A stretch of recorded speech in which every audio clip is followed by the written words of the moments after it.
Economics with जय। जैसे कि आपको पता है कि ये मेरा पहला वीडियो है और मैं आपको इकोनॉमिक्स पढ़ाने वाली हूँ। इकोनॉमिक्स में सबसे पहले जो टॉपिक्स मैं पढ़ाने वाली हूँ डेट इज़ माइक्रो इकोनॉमिक्स। में क्या कहते हैं, according to K E Boulding, microeconomics is the study of the particular firms, particular household, individual prices, wages, income and particular commodities. It means और particular firms मतलब कोई एक farm को लेके वो पढ़ रहा है, कोई एक फार्म के बारे में आपको पूरा बता रहा है, बहुत सारे फार्मों को लेके नहीं बता रहा है। पर्टिकुलर हाउस होल्ड्स मतलब हाउस होल्ड से रिलेटेड जो भी कमोडिटीज है उसके बारे में आपको नॉलेज दे रहे हैं। इंडिविजुअल प्राइस, किसी एक कमोडिटी के प्राइस को लेके वो डिस्कस कर रहा है। वेजेस, पर्सन, व्यक्तिगत पर्सन का वेजेस और उसकी इनकम के बारे में आपको बता रहा है। सेकंड, पर्टिकुलर कॉमोडिटीज़, किसी भी एक वस्तु को लेके वो आपको उसके बारे में पूरा बता रहा है। जैसे अपन एक क्लास में यदि समझिए कि एक क्लास में 50 स्टूडेंट है, इस someone come and ask me what is the marks of the 50 student, that was not deal with the microeconomics, understood, it was deal with the macroeconomics। पर माइक्रो यदि बताता है कि आउट ऑफ 50 स्टूडेंट में what is the marks of the one student, तो हम one student के बारे में यदि पांचों सब्जेक्ट का मार्क्स बता रहे हैं, that is called micro economics. I think you understand now. जैसा आप देख रहे हैं कि माइक्रो इकोनॉमिक्स का मैंने पहले मीनिंग बता दिया। अब मैं बता रही कैरेक्टरिस्टिक्स ऑफ माइक्रो इकोनॉमिक्स। इसमें सबसे पहले आ रहा है study of small unit, second one is the determinations of the individual units, and third is the study of the small variables। study of the small units, इसके अंतर्गत यह आता है कि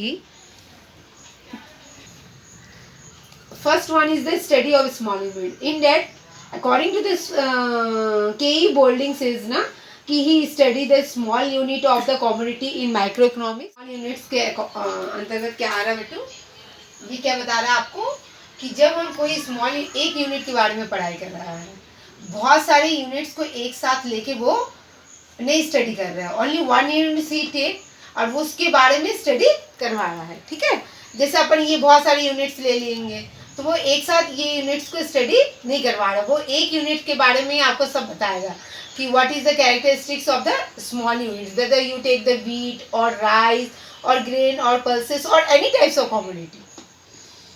Second one is the determinations of individual units. In that we study the behavior of the buyers and sellers।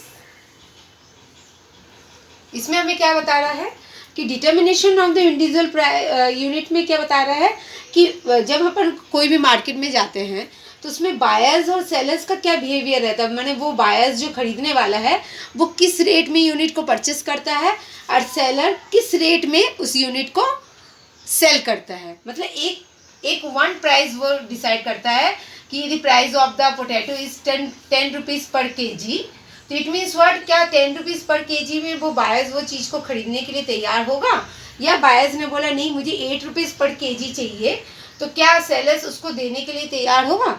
ये second unit हमें explain करता है कि determinations of the individual units. Third one is the study of the small variables. मतलब एक farms है ना, farms, तो फार्म्स का जो पूरा एरिया है, एक फार्म्स क्या प्रोड्यूस कर रहा है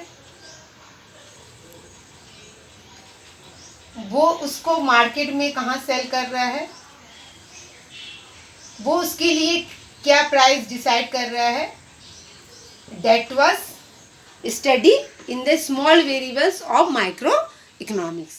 now next topic in micro economics is important components of micro economics. जैसे कि आप देख रहे हैं इसमें सबसे पहले है, first of all it was given theory of consumer behaviour और थ्योरी ऑफ डिमांड। इसमें ये बता रहा है कि how the consumer spend all the total income in the particular commodities to get maximum satisfaction. इसका मतलब हुआ पहला वाला टॉपिक हमें ये समझा रहा है कि कंज्यूमर की जो इनकम है वो हरदम यह चाहता है कि वो इस तरह से खर्चा करे कि उसको ज़्यादा से ज़्यादा सेटिस्फेक्शन मिले कम से कम खर्च में।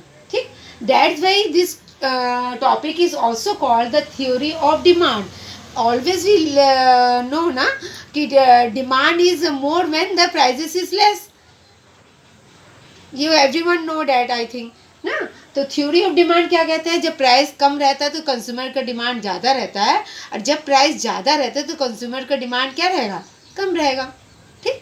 Second one is the theory of the producer behaviour. This theory is also called theory of supply.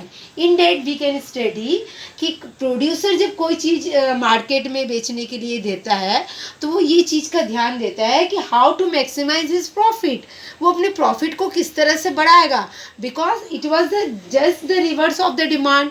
In that we can study when the prices of the commodity is high.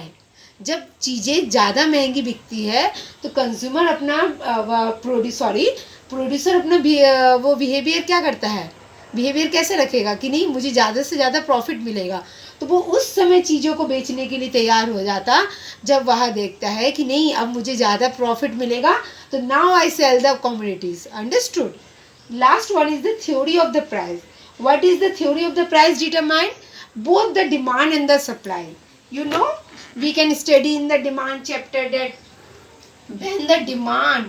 when the supply and the demand intersect each other, that point is called the equilibrium price. Now, it means what? When the OM is demand and OP is the price. OM is demand and the OP is the price. In that, consumer decide his equilibrium. मतलब जब OM demand पे same demand में same price में वो चीज़ें supply और demand intersect होता है, उस पॉइंट को अपन क्या कहते हैं बेटू? Equilibrium price. इस प्राइस में कंज्यूमर क्या करता है, अपने प्राइस को प्रोड्यूसर क्या करता है, इस पॉइंट में वो क्या करता है कि चीज़ें को सेल करता है और कंज्यूमर उसी प्राइस में उस चीज़ को परचेस करता है। I think it's clear now. I hope आज का टॉपिक आपको क्लियर हुआ होगा, इसलिए मैं चाह रही हूँ कि मेरे चैनल को आप सब्सक्राइब कीजिए और बेल आइकॉन को क्लिक कीजिए, जिससे कि अपडेट आपको मिलते रहे। नेक्स्ट टॉपिक हमारा मैक्रो इकोनॉमिक्स रहेगा। Stay safe, stay healthy. Good bye.